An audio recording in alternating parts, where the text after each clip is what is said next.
नमस्कार, मैं अशोक कुमार पांडे। स्वागत है आपका द क्रेडिबल न्यूज पर।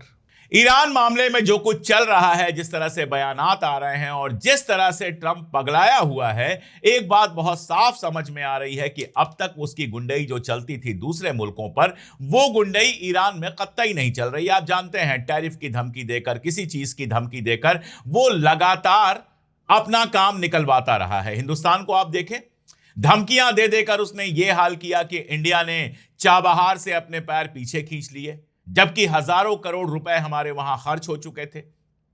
इसके अलावा रशिया से तेल खरीदना बंद कर दिया था, जबकि रशिया से हमको सस्ता तेल मिलता था। और इंडिया सिर्फ एक एग्जाम्पल है, पूरी दुनिया में आप देखेंगे तो उसने लगातार धमकियां दी हैं और धमकियां देकर अपना काम निकलवाया है। लेकिन ईरान के केस में अब शायद उसके समझ में आ रहा है कि ईरान धमकियों के आगे नहीं झुकेगा।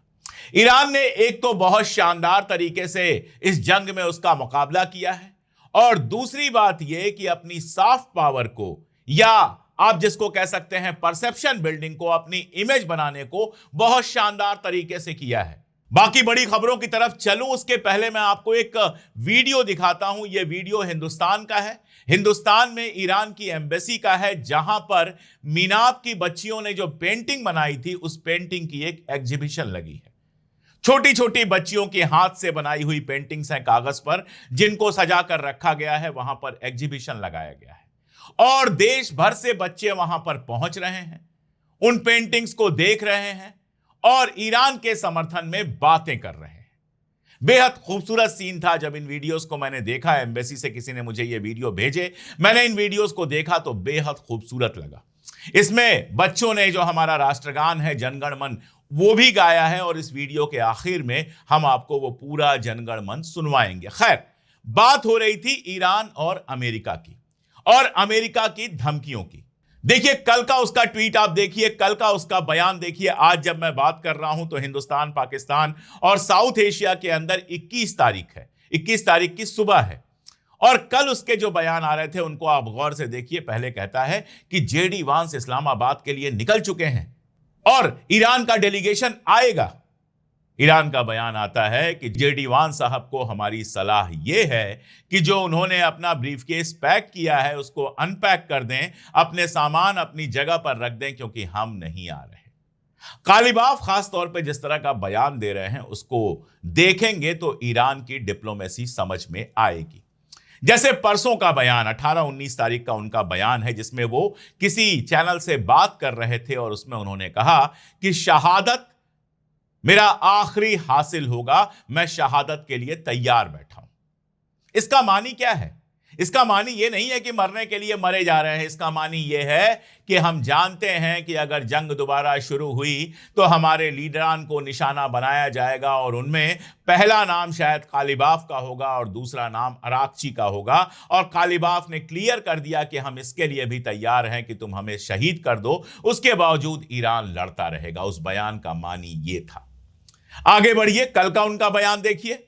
कल वो कहते हैं कि ईरान धमकियों के आगे झुककर डील नहीं करता, निगोशिएशन नहीं करता। यानी एक तरफ तुम धमकी देते चले जाओगे कि हम ईरान को तबाह बर्बाद कर देंगे, न्यूयॉर्क पोस्ट जैसा अखबार छापेगा कि अमेरिका को जो ये आ रहे हैं डेलीगेशन में लोग, इनको मार देना चाहिए, अराक्ची को मार देना चाहिए, कालिबाफ को मार देना चाहिए। इस तरह की खबरें न्यूयॉर्क पोस्ट जैसे अखबार में छपेंगी। तुम्हारे यहां लगातार धमकियां दी जाएंगी, कभी पीट हेग्सेथ धमकी देगा तो कभी ट्रंप धमकी देगा, और दूसरी तरफ तुम चाहोगे कि हम निगोशिएशन कर लें ताकि दुनिया की निगाह में हमारी इमेज ये बने कि हमने डर कर, बर्बादी के डर से या मौत के डर से तुम्हारे सामने झुकना मंजूर कर लिया। तो ये नहीं होने वाला। ये दूसरे मुल्कों के साथ हो सकता है, ये ईरान के साथ नहीं हो सकता है। इन दोनों बयानों का मानी ये है। दरअसल एक बात मैं आपसे कहूं, थोड़ी सी मजेदार है, इसको समझने की कोशिश कीजिएगा। अमेरिका जो सोचता है वो 4 साल के टर्म में सोचता है, एक इलेक्शन से दूसरे इलेक्शन तक। ट्रंप के दिमाग में इस समय यह चल रहा है कि किसी तरह से यहां पर मैं अपनी जीत दिखा सकूं, तो जो मिड टर्म इलेक्शन होने हैं वहां जाकर मैं अपनी जनता के बीच में कहूंगा कि देखो, ईरान को मैंने जीत लिया, ईरान को मैंने झुका दिया। सिर्फ इतना सोचते हैं, 4 साल का इलेक्शन और साथ में पैसा। कितना पैसा कमा लें हमारे लोग, कितना पैसा हमारा मुल्क कमा ले, सिर्फ ये दो टर्म है जिसमें अमेरिका सोचता है। यहां मैं आपको एक और बात बताता हूं। मैं लगातार ये बात कह रहा था, जो लोग मेरे वीडियोस देख रहे हैं ईरान के, वो इस बात को जानते हैं कि मैंने लगातार इस बात को कहा है कि ट्रंप के जो बयानात हैं वो समझौते के लिए कम हैं, डील के लिए कम हैं, बाजार के लिए ज्यादा हैं। इसीलिए संडे की शाम को वो ऐसे बयान देता है कि मंडे को जब मार्केट खुले तो जबरदस्त बिकवाली हो। और यह भी मैंने आपको बताया था कि इस तरह की खबरें लगातार आ रही हैं कि ट्रंप के बयान देने से तुरंत पहले उसके करीबी लोग ढेर सारे शेयर्स खरीद लेते हैं, ताकि जब रेट बढ़ जाए, उस समय तो रेट डाउन होगा, जब रेट बढ़ जाए तो उसको बेचकर मुनाफा कमा सके। तो मुनाफा और इलेक्शन, यही दो चीज है। और जो मैंने कहा था उसकी तस्दीक अब जाकर की है बीबीसी ने, और किसी टीवी चैनल की तो हिम्मत है नहीं दिखाने की। लेकिन बीबीसी को इस बात के लिए मैं बधाई दूंगा, उसकी दाद देना चाहूंगा कि उसने बाकायदा खबर भी छापी है और अपने वीडियोस में दिखाया है, सीधे सीधे दिखाया है कि किस तरह ट्रंप के करीबी लोग, ये ट्रंप के जो बयानात हैं, इन बयानों का फायदा उठाकर इनसाइडर ट्रेडिंग कर रहे हैं और मुनाफा कमा रहे हैं। यकीन जानिए अमेरिका के कोर्ट्स में यह केस जाएगा और ट्रंप के लिए मुश्किल और बढ़ेगी। लेकिन ईरान किस तरह से सोचता है? न्यूयॉर्क टाइम्स का एक आर्टिकल आया है, बड़ा खूबसूरत सा इसका कवर बनाया है उन्होंने, और उस आर्टिकल का उन्वान है immediate result versus the long game. यानी अमेरिका को इमीडिएट रिजल्ट्स की चिंता है, तुरंत में क्या मिल जाए, कितना मुनाफा कमा लें, और जो यहां डील हो उसका फायदा उठाकर अमेरिका के अंदर इलेक्शन में, मिड टर्म इलेक्शंस में कितना फायदा उठा लें, बस ये। लेकिन ईरान लॉन्ग टर्म में सोचता है, ईरान अगले 20 साल 50 साल की सोचता है। वो जो डील करना चाहता है वो अगले 20-50 साल की करना चाहता है। और देखिए, सब्र जो होता है वो एक बहुत बड़ी नेमत होती है। सब्र अगर आपके पास है तो आप दुनिया के मुश्किल से मुश्किल हालात का सामना कर सकते हैं। इस्लाम में भी सब्र को बहुत महत्व दिया गया है, हमारे हिंदू धर्म में भी धैर्य को बहुत महत्व दिया गया है। आप अगर श्लोक देखेंगे, बहुत सारे श्लोक हैं जिनमें धैर्य को बहुत सारा महत्व दिया गया है कि धैर्य एक मनुष्य के अंदर बहुत जरूरी चीज होती है। ऐसे ही इस्लाम के अंदर भी सब्र को बहुत इंपॉर्टेंस दिया गया है, और ईरान सब्र करना जानता है, मुश्किल हालात में भी और अच्छे हालात में भी। इसीलिए उसको जल्दीबाजी नहीं है डील की, उसको इस डील से कुछ हासिल करके कल अपने लोगों को नहीं बता देना है। वो लंबी जंग के लिए भी तैयार है और महीनों तक चलने वाली डील के लिए भी तैयार है, और डील ऐसी चाहता है कि अगले 20-50 साल की वो प्लानिंग कर सके। बताया जा रहा है कि इस्लामाबाद में जब बातचीत चल रही थी तो ईरान ने एक सवाल पूछ लिया। ईरान ने अमेरिका से पूछा कि 1994 में बुडापेस्ट में यूक्रेन के साथ आपकी एक डील हुई थी, मेमोरेंडम ऑफ अंडरस्टैंडिंग साइन हुआ था, और उसमें आपने यूक्रेन को, जो यूक्रेन की खुद मुख्तारी है, उसको हमेशा बचाए रखने का वादा किया था कि आप उसमें यूक्रेन का साथ देंगे। अगर यूक्रेन के ऊपर कोई अटैक होता है, अगर यूक्रेन के ऊपर कोई कब्जा करने की कोशिश करता है, तो आप पूरा साथ देंगे यूक्रेन का। हमें यह बताइए कि उस मेमोरेंडम ऑफ अंडरस्टैंडिंग का क्या हुआ? आज जब यूक्रेन के ऊपर हमला हो रहा है, रशिया के साथ 4 साल से उसकी लड़ाई चल रही है, तो यूक्रेन के साथ आप कहां खड़े हैं, यूक्रेन में आप क्या कर रहे हैं? यह सवाल पूछा ईरान के प्रतिनिधिमंडल ने, और कहा जाता है कि इस पर अमेरिका बिल्कुल चुप हो गया, क्योंकि अमेरिका इस बात के लिए बदनाम है कि वो मेमोरेंडम ऑफ अंडरस्टैंडिंग या डील्स साइन तो कर लेता है लेकिन अपना वादा निभाता नहीं है। इस सवाल पूछने का मतलब यह था कि आप हमसे जो कह रहे हैं कि 20 साल तक हम यूरेनियम एनरिचमेंट ना करें, ये करें, वो करें, जो हमारा पैसा आपने दबा के रखा है, हमारे एसेट्स जो दबा के रखे हैं, उनके बारे में कह रहे हैं कि डील हो जाएगी, फिर धीरे धीरे हम खोल देंगे। हम आप पर कैसे भरोसा करें? आज डील हो जाए, हम स्ट्रेट ऑफ हॉर्मुज को खोल दें, हम आपकी सारी शर्तें मान लें, लेकिन आप जो शर्तें मान रहे हैं उन शर्तों को ना निभाएं, तो फिर हम क्या करेंगे? आज आप कह रहे हैं कि एसेट्स डी फ्रीज कर दिए जाएंगे, $20 बिलियन के एसेट्स डी फ्रीज कर दिए जाएंगे, ये हमें अभी चाहिए। ऐसा नहीं है कि आप साल भर में डी फ्रीज करेंगे और कल को जब हम आपके पास जाएं ये पूछने के लिए कि हुजूर आपने हमारे एसिड डिफ्रीज क्यों नहीं किए? तो आप तन जाएं, आप जवाब देने से मना कर दें, क्योंकि ऐसा नहीं होगा कि आज स्ट्रेट ऑफ हॉर्मुज खोल दिया, फिर 2 महीने बाद बंद कर दिया, फिर 4 महीने बाद खोल दिया। यह कोई घर का दरवाजा नहीं है। बहुत सारी मेहनत के साथ उसको बंद किया गया है और वो आप कह सकते हैं आज की डेट में ईरान का एटम बम है। अगर स्ट्रेट ऑफ हॉर्मुज पर ईरान का कब्जा नहीं होता तो ना डील की बात होती, ना सीज फायर की बात होती, ना कुछ होता। ईरान के ऊपर लगातार बम गिरते रहते और सारी दुनिया को कोई फर्क नहीं पड़ता, जैसे गजा के अंदर बम गिरते रहे और लोगों को कोई फर्क नहीं पड़ा। अगर आज सारी दुनिया कह रही है भाई जल्दी डील कीजिए, मान लीजिए ईरान की शर्तें, कैसे भी डील कीजिए, हॉस्टिलिटीज कम कीजिए, लड़ाई बंद कीजिए, तो दुनिया इसलिए कह रही है क्योंकि सबका तेल फंसा हुआ है। हर जगह तेल और गैस की प्राइसेस बढ़ रही हैं। हिंदुस्तान को देख लीजिए, ये हालात पाकिस्तान में भी होंगे, श्रीलंका में भी होंगे, नेपाल में भी होंगे, बांग्लादेश में भी होंगे और बाकी मुल्कों में भी होंगे, क्योंकि सबका तेल और गैस तो वहीं से आता है। देख लीजिए हालात, लंबी लंबी लाइनें लगी हुई हैं और हम नहीं जानते कि इलेक्शन जिस दिन खत्म हो जाएगा उस दिन तेल की प्राइस क्या होगी, गैस की प्राइस क्या होगी और बाकी चीजों की प्राइस क्या होगी, हम नहीं जानते। और ये हालात मैंने आपसे कहा कि दुनिया भर में है, इसीलिए दुनिया प्रेशर बना रही है, दुनिया कह रही है कि भाई जल्दी से जल्दी आप लोग डील करो। अब ईरान आज खोल दे, डील हो जाए, दुनिया खामोश हो जाएगी, दुनिया को अपना तेल गैस मिलने लगेगा और कल अगर अमेरिका अपने वादे ना पूरा करे तो ईरान क्या करेगा? इसीलिए ईरान इस बात की चिंता नहीं कर रहा कि सीज फायर की मियाद खत्म होने वाली है। ईरान अपनी शर्तों पर अड़ा हुआ है और ये शर्तें जब तक अमेरिका पूरी नहीं करता है तब तक बातचीत नहीं होगी। मैं ये नहीं कह रहा हूं कि बातचीत अभी नहीं होगी। ये खबर आई है और ये वॉल स्ट्रीट जर्नल की खबर है, 1 घंटे पहले खबर आई है, यानी हिंदुस्तानी टाइम अगर आप देखेंगे तो 10 बजे के आसपास और अमेरिकन टाइम अगर आप देखेंगे तो रात के 11:45 पर, जो ये बता रही है कि खबर ये आ रही है कि ईरान के जो लोग हैं जिनको जाना है डील करने के लिए वो इस्लामाबाद जाने को तैयार हो गए हैं। हालांकि ईरान की तरफ से अभी तक ऐसा कोई बयान नहीं आया है, लेकिन सबके बावजूद ईरान जा सकता है वहां पर बातचीत करने के लिए। अब आपको एक सिनेरियो मैं बताता हूं, 4 तस्वीरें आपको दिखाई दे रही हैं। पहली तस्वीर जो आपको दिख रही है, ट्रंप की तस्वीर दिखाई दे रही है। अगर ट्रंप वहां पर जाता है तो आप यह समझिएगा कि ईरान ने ट्रंप की कुछ शर्तें मान ली हैं और ट्रंप को एक ऐसी डील देने के लिए तैयार हो गया है जिसका वो वहां पर प्रचार कर सके, अमेरिका में प्रचार कर सके। देखिए ट्रंप जो है ना, वो चाहता है कि किसी तरह से ईरान के नेता उससे मिल ले।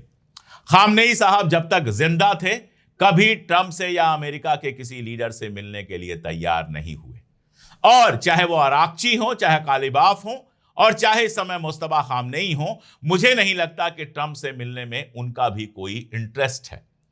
न्यूयॉर्क पोस्ट में खबर छपी है जिसमें ट्रंप कह रहा है कि अगर ईरानी नेता चाहेंगे तो मैं उनसे जरूर मिलूंगा। क्यों चाहेंगे तुमसे मिलना? एक बदतमीज आदमी से क्यों मिलना चाहेंगे जिसके बारे में यह नहीं पता कि सुबह क्या कहेगा, शाम को क्या कहेगा, दोपहर में क्या कहेगा, रात को क्या कहेगा, जिसने ईरान की सभ्यता को खत्म करने की बात की थी, पूरी तरह से नेस्तनाबूद करने की बात की थी। ऐसे आदमी से क्यों मिलना चाहेंगे ईरान के लीडर्स? इसलिए ईरान के लीडर्स मुझे लगता है कि ट्रंप से मिलने को तैयार नहीं है और ट्रंप जो इस्लामाबाद आना चाहता था वो मुलतवी कर दिया गया है फिलहाल, या कह सकते हैं कैंसिल कर दिया गया है। ट्रंप तो कम से कम अभी नहीं ही आ रहा है। ये वाली जो बातचीत हो रही है उसमें ट्रंप नहीं आ रहा है और इसका मानी बिल्कुल साफ है कि ईरान थाली में परोस कर कोई जीत ट्रंप को नहीं देने जा रहा। अब आप देखिए, अगर वांस आते हैं, जेडी वांस आते हैं, इसका क्या मानी है?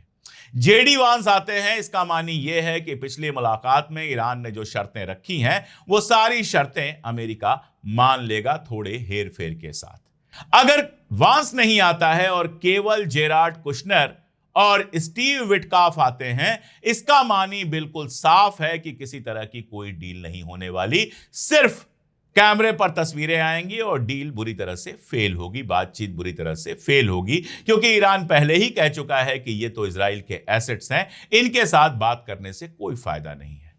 और अगर मार्क रूबियो आते हैं, इसका मानी यह है कि डील फाइनल हो चुकी है, केवल कुछ नुक्तों पर दिक्कत होगी, जिन नुक्तों को मिलकर यह सुलझा लेंगे और मार्क रूबियो दुनिया के सामने खड़े होकर कह देंगे ईरान के साथ डील हो गई है और यह डील जो होगी ये ईरान के लिए फेवरेबल होगी। एक बात को समझना चाहिए, अमेरिका चाहता है कि ईरान हारे हुए की तरह बर्ताव करे, यानी ईरान डील में ऐसे आए जैसे वो जंग हार चुका है और किसी तरह से जंग से बाहर निकलना चाहता है।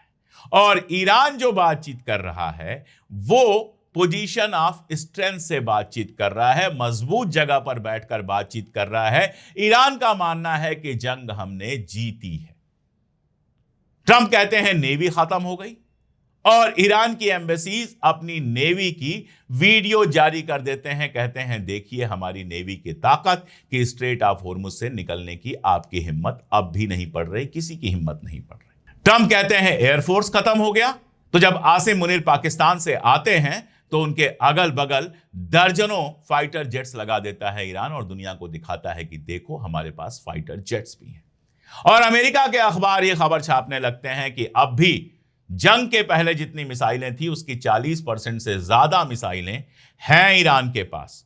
और सिर्फ मिसाइलें ही, पुरानी मिसाइलें ही नहीं हैं, नई मिसाइलें बन रही हैं, नए मिसाइल लॉन्चर्स बन रहे हैं, रशिया से भी हथियार आ रहे हैं, चाइना से भी हथियार आ रहे हैं। तो जाहिर है कि अगर गल्फ के अंदर ट्रंप अपनी आर्मी को लगातार बढ़ाता जा रहा है, मजबूत करता जा रहा है, तो ईरान भी जंग के लिए पूरी तरह से तैयार है। ईरान में जिस जनाफादा का ऐलान किया गया था, यानी ऐसे लोग जो इस जंग को लड़ने के लिए तैयार हों, लाखों लोगों ने उसमें रजिस्टर कराया है, औरतों ने रजिस्टर कराया है, मर्दों ने रजिस्टर कराया है। यानी अगर आप जमीन पर आकर भी लड़ना चाहते हैं तो भी ईरान में लाखों लोग आपका मुकाबला करेंगे। बरसों बरस इस जंग को आप जीत नहीं पाएंगे।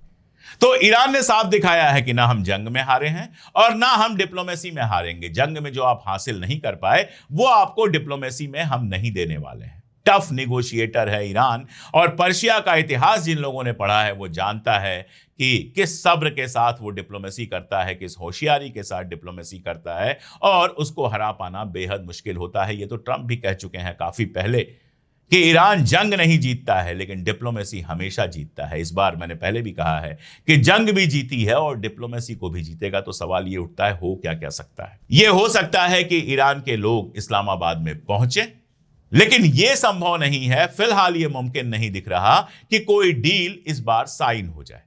हो यह सकता है कि सीज फायर को काफी लंबा बढ़ा दिया जाए, 30 दिन के लिए या 60 दिन के लिए सीज फायर को बढ़ा दिया जाए।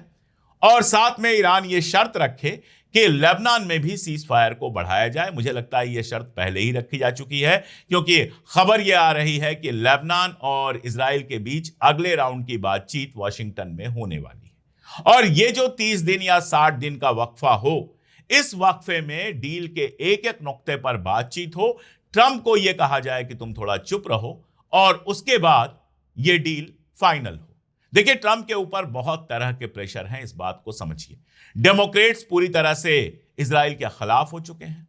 कल का एक सीन है जब वेटरन जो उनके आर्मी के लोग हैं, यानी आर्मी से रिटायर्ड जो लोग हैं, जिनमें कई सारे ऐसे हैं जिन्होंने अपने पैर या हाथ खो दिए हैं जंग के बीच में, वो एक जगह इकट्ठा होते हैं और ईरान की जंग की मुखालिफत करते हैं। कहते हैं ये बेकार की जंग, लड़ना बंद करो, इसमें हमारा पैसा और हमारे लोग बर्बाद हो रहे हैं, इससे कुछ भी हासिल नहीं होना है।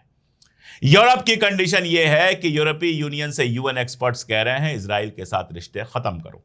पीटर माजियार जो हंगरी में आया है, नया प्रधानमंत्री बना है, उसने पहले तो इजराइल के प्राइम मिनिस्टर नेतन्याहू को न्योता दिया कि हंगरी आओ, लेकिन अब वो कह रहा है कि हम आईसीसी के अंदर ही रहेंगे, आईसीसी से बाहर नहीं निकलेंगे, और अगर नेतन्याहू हंगरी आता है तो हम उसको गिरफ्तार करेंगे। तो पूरी दुनिया का माहौल बदल रहा है। यह पक्की बात है कि अगर ईरान के साथ वो जंग जारी रखता है तो मिड टर्म इलेक्शन में उसको काफी नुकसान उठाना पड़ सकता है।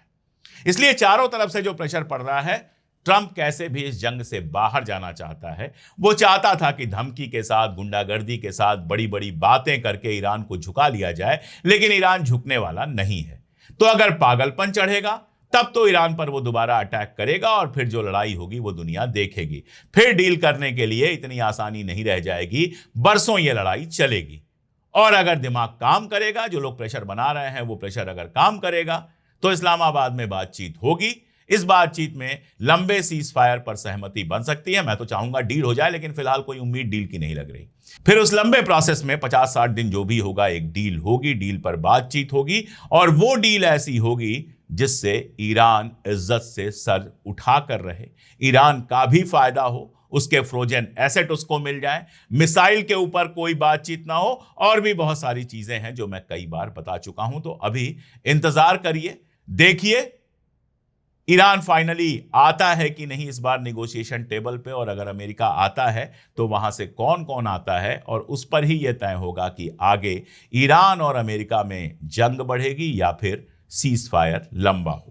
और खत्म करने से पहले, जैसा मैंने वादा किया था कि मीनाब की बच्चियों की पेंटिंग एग्जीबिशन में जो हमारे हिंदुस्तानी बच्चे गए थे, उन्होंने बहुत खूबसूरत तरीके से जनगण मन गाया है। मैं चाहूंगा कि पूरे इज्जत के साथ आप जनगण मन जो बच्चों ने गाया है उसको सुनकर इस वीडियो को खत्म कीजिए। अधिनायक जय हे भारत भाग्य विधाता, पंजाब गुजरात मराठा श्रावण उत्कल बंगा, विंध्य हिमाचल यमुना गंगा, उच्चल जल सितारंगा।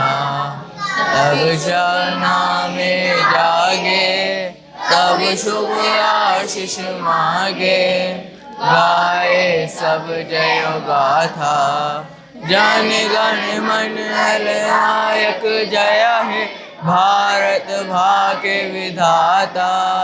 जय हे जय हे जय हे जय जय जय जय हे। आज के लिए इतना ही, बहुत शुक्रिया।